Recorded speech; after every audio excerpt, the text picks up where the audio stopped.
Hello guys, kain tayo. Guys, may tanong ako sa inyo. Naniniwala ba kayo na kung sino pa yung kamag-anak mo, yung kapamilya mo, yung kakilala mo, yung kaibigan mo, siyang hindi pa susuporta sa'yo, lalo na kapag dito sa mundo ng vlogging?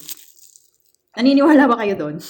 Kasi isang rason kung bakit ako gumawa ng page, tapos hindi ko shinare sa profile ko.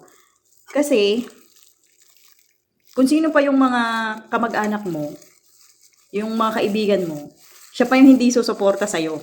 Hindi ko alam kung anong dahilan. Kung bakit sila ganun. Siguro, natatakot sila na baka mas yumaman ako kaysa sa kanila. Kaya natatakot silang sumuport sa akin. I-share ko lang ha, dito sa page ko na ginagamit ko.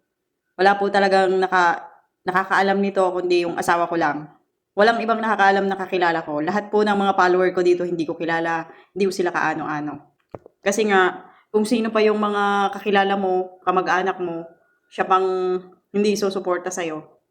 Real talk, pero totoo po yun. Natatakot sila na malamangan mo sila. Ganun ata talaga mga tao. Takot sila na makalamang ka sa kanila. Kaya guys, ito payo ko sa inyo ha. Kung gusto nyong mag-vlog kayo lang yung nakakaalam. Kasi sa totoo lang, mas marami pa yung magsusupport sa'yo na hindi mo kilala kumpara sa mga kakilala mo, kaibigan mo, or kamag-anak mo. Huwag mo silang asahan kasi almost sila pa yung hindi magsusupport sa'yo, sa totoo lang.